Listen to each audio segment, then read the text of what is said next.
प्यारे बच्चों, कैसे हैं आप लोग। उम्मीद करते हैं कि आप लोग बहुत अच्छे होंगे। आप लोगों को हमने पॉलिटी 2 वीडियो में चैप्टर कंप्लीट किया था, पार्ट 1 में और पार्ट 2 में, दोनों मिलाकर आपको हम वीडियो कंप्लीट जो है चैप्टर आपको हमने दिया था। आज हम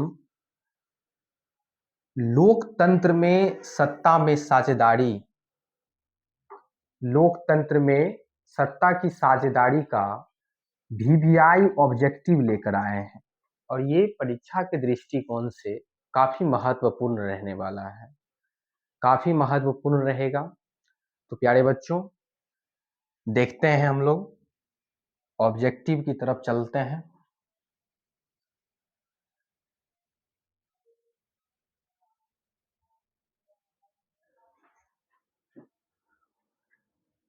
भारत में कहां औरतों के लिए आरक्षण की व्यवस्था की गई है? कहां पर भारत में औरतों के लिए आरक्षण, महिलाओं के लिए आरक्षण की व्यवस्था की गई है? तो आप लोग ऑप्शन देखेंगे। पहला ऑप्शन आपका लोकसभा, विधानसभा, मंत्रिमंडल, पंचायती राज व्यवस्था। तो आप लोग इसका आंसर करने का काम करेंगे तो इसका आंसर आप सबका क्या हो जाएगा? पंचायती राज संस्थाएं। भारत में पंचायती राज संस्था में महिलाओं के लिए, औरतों के लिए आरक्षण की व्यवस्था की गई है और इसमें 33% आरक्षण की व्यवस्था की गई है।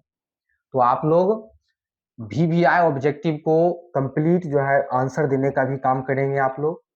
तो औरतों के लिए आरक्षण की व्यवस्था कहेंगे तो पंचायती राज संस्थाएं, क्योंकि पंचायती राज संस्थाएं जैसे कि मुखिया की बात करें या जिला परिषद की बात करें या पंचायत समिति की बात करें, कहीं कहीं आपको पंचायतों में ये देखने को मिलता होगा, कहीं कहीं जिला परिषदों में ये देखने को मिलता है, प्रखंडों में, कि वहां पर केवल और केवल औरत ही या महिला ही उस सीट से चुनाव लड़ सकती है। तो यही आरक्षण की व्यवस्था की गई है, 33%। अगले प्रश्न की ओर हम लोग चलते हैं। अगला प्रश्न है आपका कि भारतीय संविधान के अनुसार भारतवर्ष को घोषित किया गया है। भारतीय संविधान के अनुसार भारतवर्ष को घोषित किया गया है। तो भारतवर्ष को क्या घोषित किया गया है? क्या हिंदू राज्य घोषित किया गया है? बिल्कुल नहीं किया गया है। बहुभाषी राज्य, क्या यहाँ पर बहुत सारे भाषा है वो राज्य घोषित कर दिया गया है? बिल्कुल नहीं। धर्मनिरपेक्ष राज्य घोषित किया गया है? बिल्कुल, धर्मनिरपेक्ष राज्य घोषित किया गया है। तो हमारा जो भारत का संविधान है, यह संविधान में यह लिखा गया है कि भारत में कोई भी धर्म के पक्ष में, कोई भी धर्म सरकार उसके पक्ष में नहीं बोल सकता है, अर्थात सभी धर्म एक समान है। सभी धर्म क्या है? एक समान है। सभी धर्म एक समान है।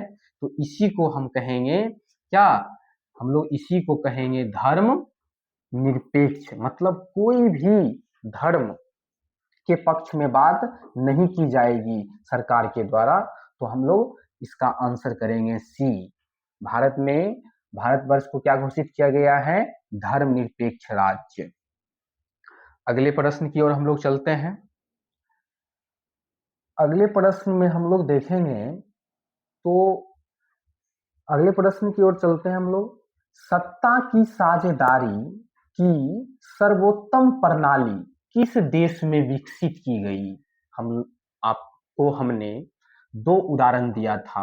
एक बेल्जियम का उदाहरण हमने दिया था आपको, एक श्रीलंका का उदाहरण हमने आपको दिया था कि नहीं दिया था? बिल्कुल। तो ये इस दोनों में हमने क्या देखा? इस दोनों में हमने देखा कि दोनों का जो जातीय बनावट थी वो जटिल थी। जातीय जो बनावट थी वो काफी क्या थी? जटिल थी। लेकिन वहां पर बेल्जियम ने समझदारी दिखाया और बेल्जियम समझदारी दिखाकर क्या किया?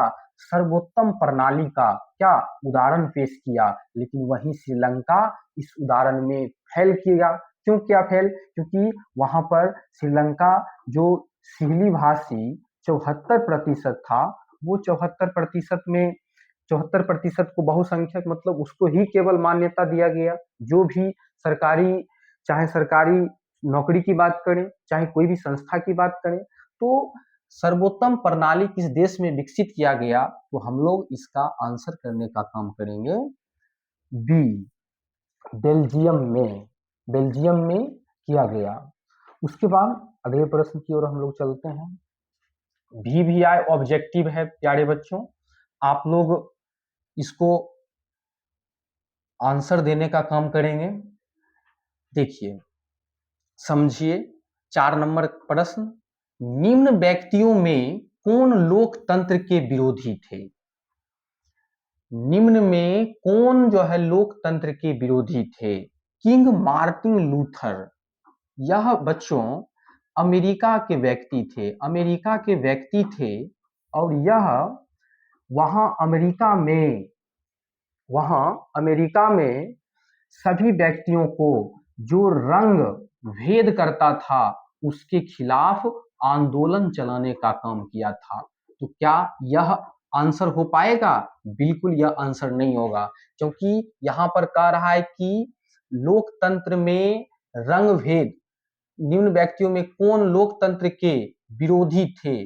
रंग भेद के विरोधी थे प्यारे बच्चों, यहाँ पर रंग भेद आ जाएगा, रंग भेद के विरोधी थे। तो रंग भेद के विरोधी थे, तो इसमें आपका ऑप्शन रंग भेद के विरोधी थे नहीं होगा प्यारे बच्चों, रंग भेद के विरोधी नहीं थे।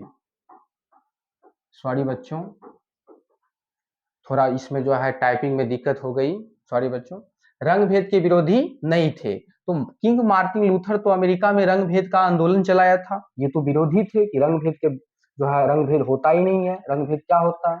महात्मा गांधी, इन्होंने भी साउथ अफ्रीका में जो चमड़ी के आधार पर रंग भेद किया जाता था, वहां पर उन्होंने भी क्या चलाया था? आंदोलन चलाया था।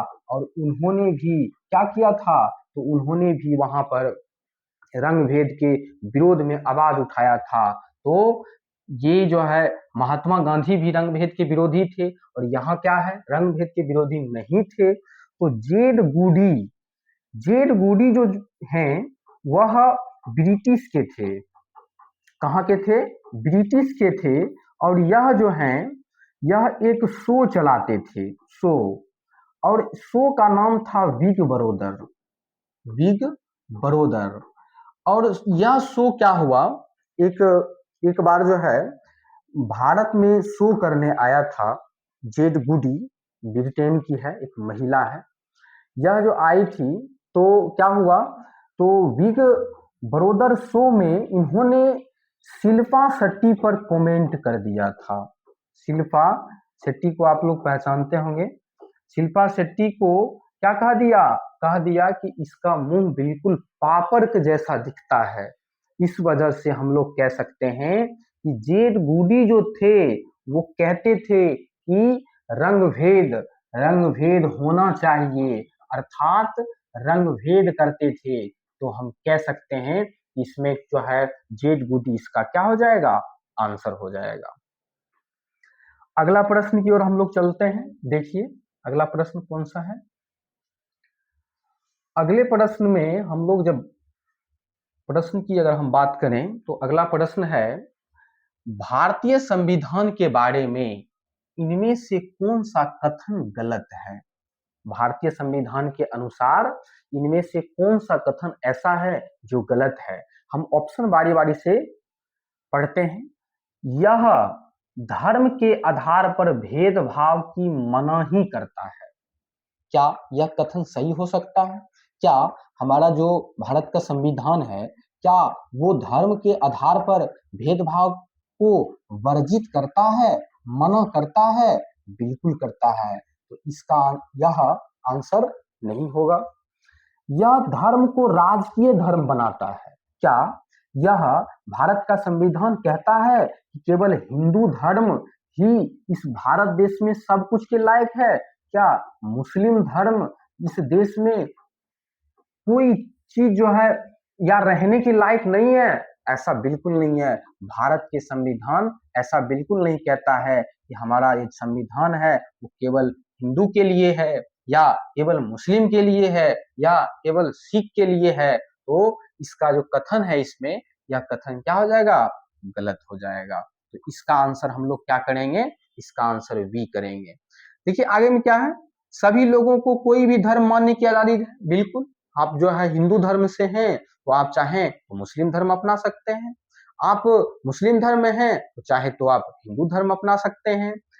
किसी धार्मिक समुदाय में सभी नागरिक को बराबरी का अधिकार देता है। बिल्कुल, भारत के संविधान कहते हैं कि भारत में जितने भी व्यक्ति हैं चाहे कोई भी धर्म से हो, सभी धर्म क्या है? एक समान है। तो इसमें कौन सा कथन गलत था कि राजकीय धर्म बनाता है? ये बिल्कुल गलत था। तो इसका आंसर हम लोग बी करेंगे। उसके बाद अगला प्रश्न की ओर हम लोग चलते हैं। अगला प्रश्न हम लोग देखने का प्रयास करेंगे। देखिए अगला प्रश्न, सत्ता में साझेदारी के प्रमुख कारण इनमें कौन नहीं है? ध्यान दीजिएगा, सवाल पर ध्यान दीजिएगा। क्या सत्ता में साझेदारी के प्रमुख कारण इनमें कौन नहीं है? राष्ट्र की एकता एवं अखंडता के लिए क्या सत्ता में साझेदारी होंगे तो देश की जो है एकता या देश कभी टूटेगा नहीं और सभी देशवासी जो हैं एकता में रहेंगे? बिल्कुल ये तो सही हो गया, क्योंकि हमको चुनना यहाँ पर क्या है? गलत। राष्ट्र की राजनीतिक व्यवस्था में अस्थायित्व के लिए, अस्थायित्व का मतलब होता है मजबूत। क्या राजनीतिक में सभी व्यक्तियों को अधिकार दिया जाएगा तो कि राजनीतिक व्यवस्था मजबूत होगी? बिल्कुल मजबूत होगी। तो यह आंसर सही है। अधिक से अधिक लोगों को सत्ता से जोड़ने के लिए, क्या अधिक से अधिक लोगों की बात हो रही है तो धर्म की बात करो, चाहे किसी भी भाषा की बात करो, चाहे किसी भी संस्कृति की बात करो, सभी लोग क्या कर सकते हैं? इस लोकतंत्र में अधिक से अधिक व्यक्ति जुड़ सकते हैं। तो यह आंसर भी क्या हो जाएगा? सही। लेकिन प्यारे बच्चों, चुनना क्या है? नहीं, लोकतंत्र सत्ताधारी का कारण नहीं है। सरकार का निर्धारित कार्यकाल पूरा करने के लिए, क्या सरकार का 5 साल अगर पूरा हो जाता है, क्या वैसे स्थिति में हम लोग सत्ता में साझेदार करते हैं? ऐसा बिल्कुल नहीं होता है। ये बात बिल्कुल गलत हो गया। सत्ता में साझेदारी का मतलब होता है कि सभी व्यक्तियों को, लोकतंत्र में सभी व्यक्तियों को समान अधिकार दिलाना, जोड़ना। सरकार का कार्यकाल पूरे या नहीं पूरे इससे कोई मतलब नहीं है। तो इसका यह कारण बिल्कुल नहीं होगा। तो प्यारे बच्चों, इसका आंसर हो जाएगा डी। अगले प्रश्न की ओर हम लोग चलते हैं। अगले प्रश्न की ओर हम लोग चलते हैं। अगला प्रश्न आपका है, अगला प्रश्न आपका है, सत्ता की साझेदारी की अधिकाधिक आवश्यकता कहां पड़ती है? मतलब सत्ता की जो साझेदारी होती है वह अधिक से अधिक, अधिक मतलब क्या होता है? अधिक से अधिक कहां पड़ती है इसकी आवश्यकता? अधिक से अधिक इसकी आवश्यकता कहां पड़ती है? तो इसकी आवश्यकता कहां पड़ती है? तो ऑप्शन देखने का काम करेंगे हम लोग। प्रत्येक लोकतांत्रिक राज्य में, क्या जहां पर लोकतांत्रिक राज्य होती है क्या वहां पर सत्ता की साझेदारी अधिक पड़ती है? अगला ऑप्शन देखते हैं। क्षेत्रीय विभाजन वाले राज्य में, जहां पर विभाजन की प्रक्रिया होती है, हिंदू मुस्लिम अलग अलग भागों में बटे होते हैं, क्या वहां पर सत्ता की साझेदारी अधिक से अधिक पड़ती है? अगला देखते हैं। जाति भाषा क्षेत्र संप्रदाय के आधार पर बटे हुए समाज में, क्या जाति भाषा क्षेत्र संप्रदाय के आधार पर बटे हुए समाज में, मतलब जहां पर जाति के लोग रहते हैं, विभिन्न जाति के लोग रहते हैं, विभिन्न भाषा के लोग रहते हैं, विभिन्न क्षेत्र के व्यक्ति रहते हैं, विभिन्न संप्रदाय के व्यक्ति रहते हैं, वहां पर अधिक से अधिक सभी व्यक्तियों को सत्ता में साझेदार बनाने की जरूरत है। सत्ता में क्या बनाने की जरूरत है? साझेदार बनाने की जरूरत है। तो इसका आंसर क्या हो जाएगा प्यारे बच्चों? तो इसका आंसर हो जाएगा सी। इसका आंसर हो जाएगा सी। अब अगले प्रश्न की ओर हम लोग बढ़ते हैं। 8वां सवाल है आपका, 8वां सवाल आपका है, श्रीलंका में बहुसंख्यक समुदाय की भाषा है। बहुसंख्यक का मतलब होता है कि ज्यादा, ज्यादा से ज्यादा, ज्यादा से ज्यादा श्रीलंका में किस भाषा, किस समुदाय की भाषा ज्यादा थी? क्या श्रीलंका में हिंदी थी? बिल्कुल नहीं थी। तमिल थी? हाँ थी। कितना प्रतिशत? तो 40%। उसके बाद सिहली थी? हाँ बिल्कुल थी। कितना प्रतिशत? 74%। तो फ्रेंच थी? बिल्कुल नहीं थी। ये तो फ्रेंच आपको हमने कहाँ बताया? बेल्जियम में बताया था। तो इसका आंसर आप लोग क्या करेंगे? तो बहुसंख्यक मतलब ज्यादा से ज्यादा, तो हम लोग क्या कर सकते हैं? ज्यादा से ज्यादा क्या थी? 74%। सिहली, ठीक ना? तो इसका आंसर हो जाएगा प्यारे बच्चों सिहली, 8 नंबर का, ठीक ना? अब अगले प्रश्न की ओर हम लोग बढ़ते हैं। अगले प्रश्न की ओर हम लोग बढ़ेंगे और अगला प्रश्न देखिए आपके स्क्रीन पर क्या है। किसने कहा कि धर्म को राजनीतिक से अलग नहीं कर सकते हैं? अलग नहीं कर सकते हैं या नहीं किया जा सकता है। यह किसने कहा? धर्म को। प्यारे बच्चों यहाँ पर धर्म की अगर हम बात करेंगे तो यहाँ पर धर्म मतलब सत्य, धर्म सत्य, अहिंसा, अच्छे विचार, अच्छे विचार। यहाँ पर धर्म का मतलब हिंदू मुस्लिम से नहीं होगा प्यारे बच्चों। यहाँ पर हम लोग सत्य, अहिंसा, अच्छे अच्छे विचार की बात हो रही है यहाँ पर। तो किसने कहा था कि अच्छे विचार को ना, सत्य को हम क्या नहीं कर सकते हैं? राजनीतिक से अलग नहीं कर सकते हैं। अगर राजनीतिक से हम अलग कर देंगे तो क्या होगा? अराजकता फैलेगी। क्या होगा? अराजकता फैलेगी, विवादा विवादास्पद की स्थिति पैदा होगी। क्या होगी? विवादास्पद की स्थिति पैदा होगी। तो नेहरू कहा था? बिल्कुल नहीं कहा था। सत्य अहिंसा की बात हो, नेहरू बिल्कुल नहीं। सुभाष चंद्र कहा था? बिल्कुल नहीं। महात्मा गांधी कहे थे? बिल्कुल प्यारे बच्चों, महात्मा गांधी कहे थे कि हम धर्म को राजनीतिक से अलग नहीं कर सकते हैं। यहाँ पर धर्म का मतलब हिंदू मुस्लिम नहीं होगा। यहाँ पर धर्म का मतलब सत्य, अहिंसा और अच्छे विचार होगा। तो भगत सिंह बिल्कुल नहीं कहे थे, नेहरू भी नहीं कहे थे, सुभाष चंद्र भी नहीं कहे थे। तो किसने कहे थे? तो सी नंबर आपका हो जाएगा महात्मा गांधी। सत्य, अहिंसा और अच्छे विचार पर चलने वाले व्यक्ति महात्मा गांधी कहे थे ये बात। तो इसका आंसर क्या हो जाएगा? सी। अगले प्रश्न की ओर हम लोग बढ़ते हैं। अब अगला प्रश्न आपके आपके पास आया कि क्षेत्रवाद की भावना का कुपरिणाम है। क्षेत्रवाद, क्षेत्रवाद का मतलब होता है कि आप अपने आप को कहते हैं कि हम बिहारी हैं। क्या है? बिहारी। तो यहाँ पर क्षेत्रवाद की भावना आ रही है, क्षेत्रवाद की भावना आ रही है। क्या कोई कहता है हम बंगाली हैं? क्या कोई कहता है कि हम बंगाली हैं? तो यहाँ पर भी क्या आ रही है? क्षेत्रवाद की भावना उत्पन्न हो रही है। तो क्षेत्रवाद की कुपरिणाम, कुपरिणाम का मतलब होता है खराब, खराब परिणाम, इसका खराब रिजल्ट क्या आती है? तो इसका खराब रिजल्ट आती है क्या? अलगाववाद। क्या आती है? अलगाववाद। अलगाववाद का मतलब होता है अलग सोचना, अलग क्षेत्र के बारे में, के बारे में सोचना, अलग क्षेत्र के बारे में क्या करना? सोचना। तब वहां पर क्या होती है? अलगाववाद की स्थिति पैदा हो जाती है। तो क्षेत्रवाद की भावना अलगाववाद की भावना उत्पन्न करती है। अगला प्रश्न हम लोग देखेंगे। अगला परि अगला प्रश्न है अगला प्रश्न है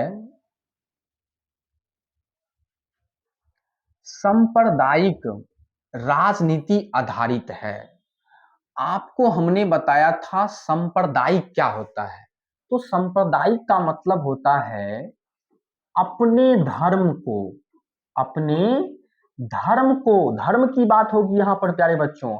अपने धर्म को श्रेष्ठ मानना, अपने धर्म को क्या मानना, श्रेष्ठ मानना। तो इसी को हम लोग कहेंगे प्यारे बच्चों क्या, सांप्रदायिक। तो सांप्रदायिक राजनीति किस पर आधारित होती है, किस पर होती है, तो धर्म की बात हो रही है। तो इसका आंसर क्या हो जाएगा, बी। इसका आंसर क्या हो जाएगा, बी। तो इसका आंसर बी होगा। सारे इंपॉर्टेंट ऑब्जेक्टिव है, आप लोग इसको ध्यान पूर्वक देखें और समझने का प्रयास करें। अगला प्रश्न आपका है कि इंग्लैंड में महिलाओं को वयस्क मताधिकार किस वर्ष मिला। इंग्लैंड में महिलाओं को वोट डालने का अधिकार कब मिला, वोट डालने का अधिकार कब मिला।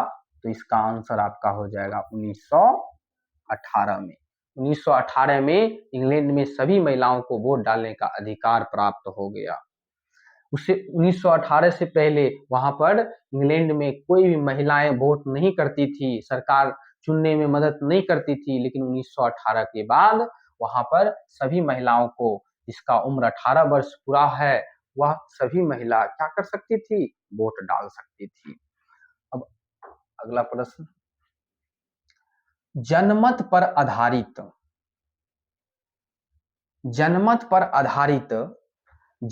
पर आधारित शासन है। जनमत, जन का मतलब होता है जनता, जन का मतलब क्या होता है, जनता। जनमत का मतलब होता है जनता के मत, मत मतलब वोट। तो ऐसा कौन सा शासन है जहां पर जनता की मत से सरकार का गठन होती है। तो इसका आंसर आप लोग क्या कहेंगे, क्या राजतंत्र में आपका जो है वहां पर जनता चुनने जाता है राजाओं को, बिल्कुल नहीं। क्या लोकतंत्र में, बिल्कुल। लोकतंत्र आपको हमने बताया था, लोक का मतलब होता है जनता, लोक का मतलब जनता, और तंत्र का मतलब होता है शासन, तंत्र का मतलब शासन। तो जनता का शासन, तो यहाँ पर जो है सरकार चुनने का काम, जनमत पर आधारित शासन, लोकतंत्र आपका हो जाएगा। ना ही तानाशाही होगा, ना ही आपका साम्राज्य होगा, तो आपका होगा क्या, यहाँ पर लोकतंत्र। लोकतंत्र इसका आंसर भी हो जाएगा।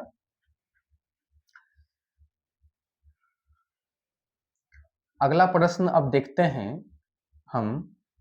अगला प्रश्न, इनमें से कौन सा कथन सही है, इनमें से कौन सा कथन सही है।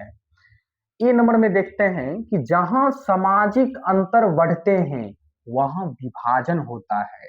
क्या जहां पर सामाजिक अंतर ज्यादा से ज्यादा बढ़ते हैं वहां पर विभाजन होता है। अगला देख लेते हैं, एक व्यक्ति की कई पहचान हो सकती है। क्या एक व्यक्ति के कई पहचान होते हैं। सामाजिक विभाजन हमेशा राजनीति को प्रभावित करते हैं। क्या सामाजिक विभाजन हमेशा राजनीति को प्रभावित करते हैं। इनमें से सभी सही। जहां सामाजिक अंतर बढ़ते हैं, सामाजिक अंतर बढ़ने का मतलब क्या होता है कि ज्यादा से ज्यादा समाज में लोक में अंतर हो जाती है, हिंदू अलग मुस्लिम अलग, बहुत ज्यादा विभाजन की प्रक्रियाएं हो जाती है। क्या वहां पर विभाजन होता है, बिल्कुल विभाजन होती है। एक व्यक्तियों की कई पहचान हो सकती है, बिल्कुल। हम लोगों की कई पहचान हो सकती है। क्या कई पहचान हो सकती है, चाहे धर्म की बात करो ना, चाहे संस्कृति की बात करो ना, चाहे हम लोग बिहारी कह सकते हैं। क्या हम लोग बिहारी कहते हैं, हम लोग भारतीय कहते हैं कि नहीं कहते हैं। तो एक व्यक्तियों की कई पहचान होती है ना, कई पहचान होती है। और सामाजिक विभाजन हमेशा राजनीति को प्रभावित करती है, बिल्कुल। सामाजिक विभाजन की अगर बात होगी, समाज में सभी व्यक्ति बटे रहेंगे तो राजनीतिक इससे प्रभावित होगा तो होगा। तो इसका आंसर हो जाएगा इनमें से सभी सही। इनमें से कौन सा हो जाएगा? सभी सही। इसका आंसर आप लोग डी करने का काम करेंगे।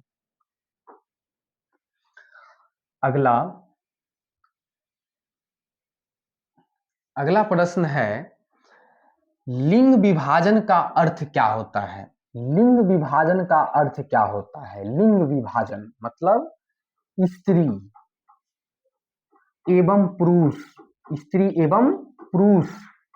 लिंग विभाजन का अर्थ क्या होता है? तो स्त्री एवं पुरुष के विभाजन को हम लोगों ने क्या कहा था? हम लोगों ने कहा था जैविक अंतर जब आती है स्त्री और पुरुष में, क्या? तो लिंग मतलब स्त्री और पुरुष, मतलब स्त्री और पुरुष जब जैविक अंतर आता है तो उसी को हम लोग कहते हैं क्या? लैंगिक विभाजन या लैंगिक विभाजन, या आप कह सकते हैं लिंग विभाजन। तो यहाँ पर जब स्त्री और पुरुषों में जैविक अंतर उत्पन्न होती है, क्या? जैविक अंतर। जैविक का मतलब होता है जीवों के आधार पर, जीवों के आधार पर मतलब स्त्री की जो बनावट है वो अलग है, पुरुष का बनावट क्या है? अलग है, हार्मोन में भी डिफरेंट है। तो हम लोग कह सकते हैं कि यहाँ पर जैविक अंतर की बात होगी तब लिंग विभाजन होगा। तो इसका आंसर आप लोग ए करने का काम करेंगे।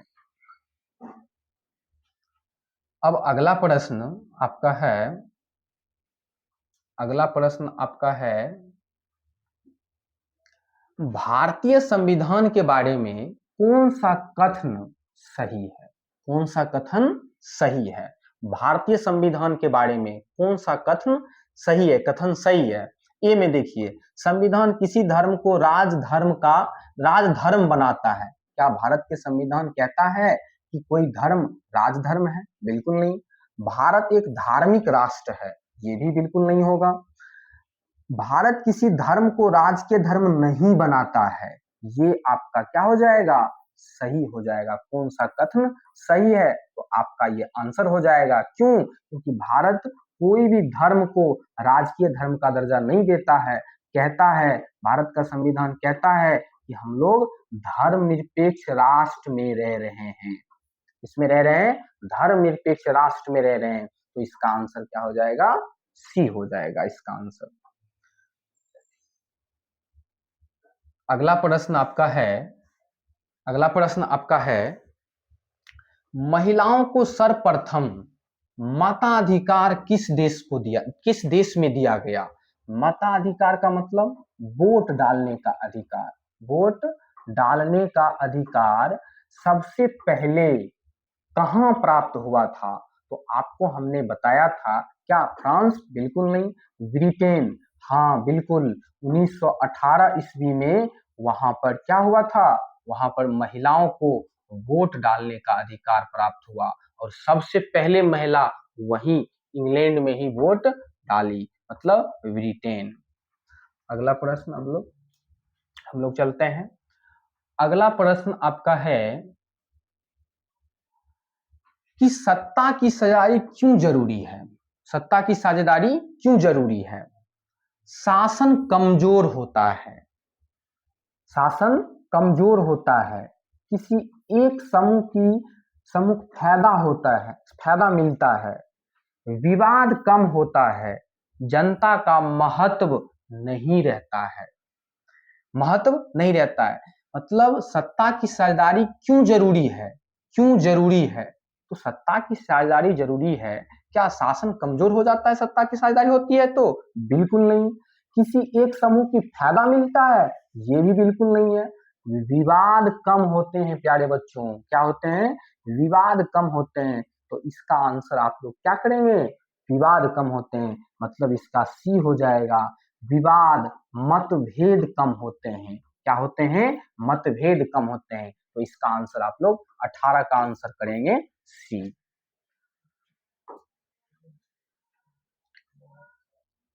अगला प्रश्न हम लोग देखेंगे कि बेल्जियम में फ्रेंच भाषी कितने प्रतिशत थे? बेल्जियम में फ्रेंच भाषी कितने प्रतिशत थे? क्या 20% थे? बिल्कुल नहीं। 40%? हाँ, बेल्जियम में जो फ्रेंच भाषी थे वह कितने प्रतिशत थे? वह 40% थे। तो इसका आंसर क्या हो जाएगा? तो इसका आंसर हो जाएगा आपका बी हो जाएगा। अब अगले प्रश्न की ओर हम लोग बढ़ते हैं, देखते हैं अगला प्रश्न कौन सा है। वीवीआई, सारा ऑब्जेक्टिव आपका वीवीआई है, आप लोग देखने का काम करेंगे। वीवीआई सारा ऑब्जेक्टिव है। चलिए, किस देश में भाषाई संघर्ष के कारण गृहयुद्ध जैसा माहौल उत्पन्न हो गया था? मतलब ऐसा कौन सा देश था जहां पर भाषा के विवाद के कारण वहां पर मतलब वहां पर गृहयुद्ध, मतलब आपस में आदमी लड़ना शुरू कर दिया। ऐसा कौन सा देश था? क्या बेल्जियम में था? बिल्कुल नहीं था। उसके बाद श्रीलंका में था? हाँ, श्रीलंका में ही था। मतलब श्रीलंका में वहां पर सिविलियों को क्या दिया गया? सिविलियों को सारे अधिकार दे दिए गए। मतलब वहां पर बहुसंख्यक बहुसंख्यक जो नीति था, बहुसंख्यक वाद की जो नीति था, वाद की जो नीति था, वह नीति अपनाया गया और कहा गया केवल सिविली कितने प्रतिशत थे? 74%। और केवल सिविली को ही अधिकार दिया जाएगा। तो इसका मतलब यह क्या कह सकते हैं? श्रीलंका में गृहयुद्ध जैसा माहौल उत्पन्न हो गया था। किसके द्वारा? तमिलों के द्वारा। किसके द्वारा? तो तमिलों के द्वारा वहां पर गृहयुद्ध जैसा माहौल उत्पन्न हो गया था। तो इसका आंसर हम लोग क्या करने का काम करेंगे? इसका आंसर बी करने का काम करेंगे। क्योंकि आपको हमने बताया था कि बेल्जियम में जो है केंद्र में एक सरकार थी, एक राज्य में सरकार थी, एक सामुदायिक सरकार थी, सामुदायिक सरकार थी। और उसके बाद आप लोग को हमने बताया कि बेल्जियम में ब्रुसेल्स के लिए ना ब्रुसेल्स के लिए एक अलग सरकार का गठन किया गया। तो हम कह सकते हैं कि बेल्जियम में ऐसा गृहयुद्ध का माहौल तो हुआ ही नहीं था। तो कहाँ हुआ था? तो हुआ था आपका श्रीलंका में। ठीक, चलिए अगले प्रश्न की ओर हम लोग बढ़ते हैं।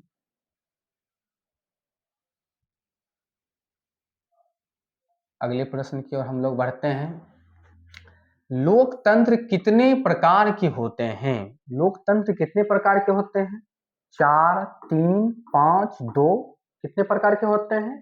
तो लोकतंत्र 2 प्रकार के होते हैं। कौन कौन?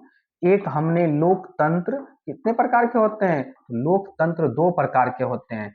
एक हमने आपको डायरेक्ट डेमोक्रेसी के बारे में बताया और एक इनडायरेक्ट अप्रत्यक्ष अप्रत्यक्ष के बारे में हमने आपको बताया। इसमें क्या होती है? जनता न स्वयं कानून बनाते हैं, स्वयं कोई फैसला लेते हैं, लेकिन अप्रत्यक्ष में किसको चुनते हैं? प्रतिनिधि को चुनते हैं। और प्रतिनिधि को चुनकर सरकार का क्या करते हैं? गठन करते हैं। तो इसका आंसर क्या हो जाएगा? तो इसका आंसर आपका हो जाएगा डी। इसका आंसर क्या हो जाएगा? डी हो जाएगा। अगला प्रश्न हम लोग देखते हैं। अगला प्रश्न आपका है कि सरकार के कितने अंग होते हैं? सरकार के कितने अंग होते हैं? 5, 3, 4, 2। आप लोग आंसर करो, कितना होगा? 5, 3, 4, 2। तो इसका आंसर क्या हो जाएगा? क्या 5? बिल्कुल नहीं। 3 होगा? हाँ, हमने आपको बताया है कि सरकार की जो अस्तर होती है, अस्तर एक अस्तर होती है और इसका अंग जो होता है वह 3 अंगों में विभाजित होती है।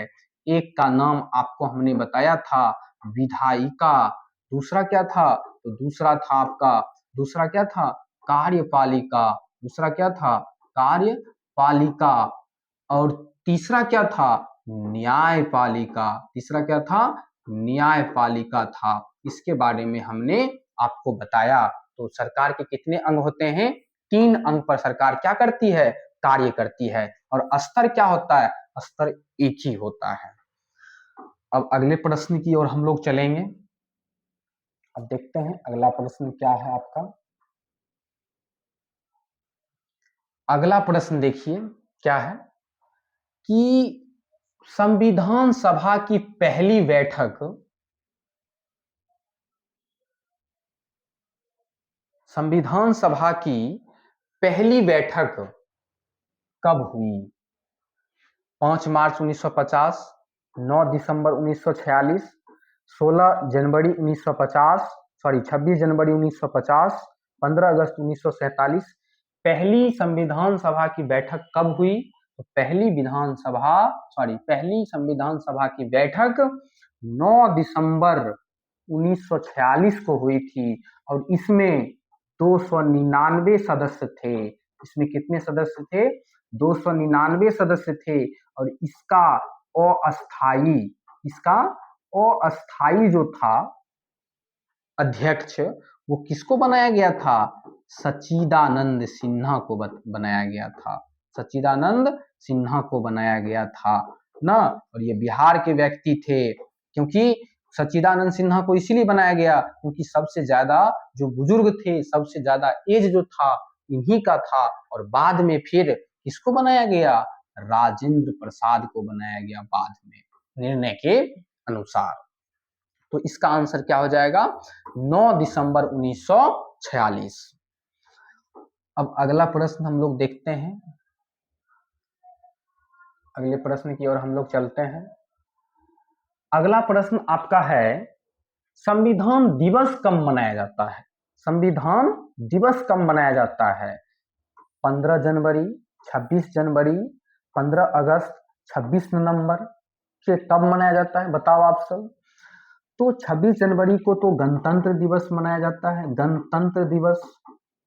गणतंत्र दिवस हम लोग मनाते हैं। इस दिन गणतंत्र दिवस इसीलिए मनाते हैं क्योंकि हमारा जो संविधान था वो लागू हुआ था। संविधान जो था वो क्या हुआ था? लागू हुआ था। 15 अगस्त, क्या 15 अगस्त? 15 अगस्त को बिल्कुल नहीं होगा क्योंकि हम लोग जो है इस दिन क्या मनाते हैं? स्वतंत्रता दिवस मनाते हैं।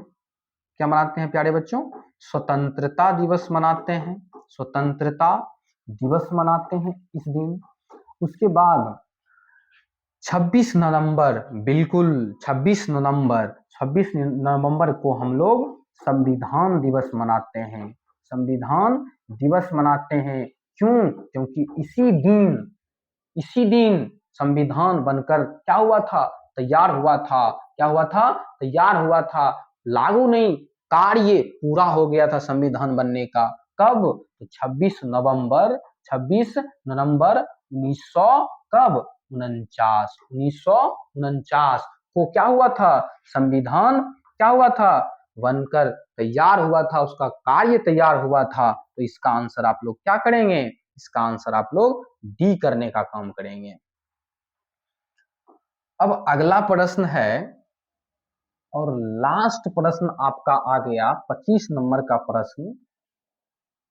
सत्ता में साझेदारी का लास्ट प्रश्न आपका आ गया। कौन सा? तो लास्ट प्रश्न आपका है, भारत का संविधान कब लागू हुआ?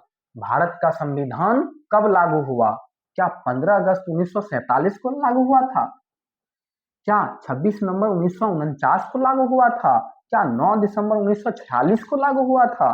26 जनवरी 1950 को लागू हुआ था? क्या होगा आंसर? तो इसका आंसर आप लोग देने का काम करेंगे। 15 अगस्त 1947 को तो हुआ ही नहीं था। क्यों? क्योंकि इस दिन तो देश क्या हुए थे? आजाद हुए थे देश ना। इसका आंसर तो ये होगा ही नहीं। 26 नवंबर 1949 को संविधान का जो बनने का जो कार्य है वो पूरा हुआ था। संविधान बनने का कार्य क्या हुआ था? पूरा हुआ था। उसके बाद 9 दिसंबर 1946 को पहली संविधान सभा की क्या हुई थी? बैठक हुई थी। पहली संविधान सभा की बैठक हुई थी। इसका आंसर ये भी नहीं होगा। इसका आंसर आपका क्या हो जाएगा? 26 जनवरी 1950। इसी दिन भारत के संविधान जो थे वह संविधान लागू हुए थे। क्या हुए थे प्यारे बच्चों? लागू हुए थे। तो इसका आंसर आप लोग क्या करने का काम करेंगे? इसका आंसर डी करने का काम करेंगे। ठीक ना प्यारे बच्चों? अब आपका सत्ता में साझेदारी खत्म होता है प्यारे बच्चों। हम लोग 25 ऑब्जेक्टिव कवर किए हैं, काफी महत्वपूर्ण। आप लोग बहुत अच्छे तरीके से समझ गए होंगे, हमको पूरा विश्वास है। ठीक, अब हम लोग अगले वीडियो में मिलते हैं। थैंक यू बच्चों।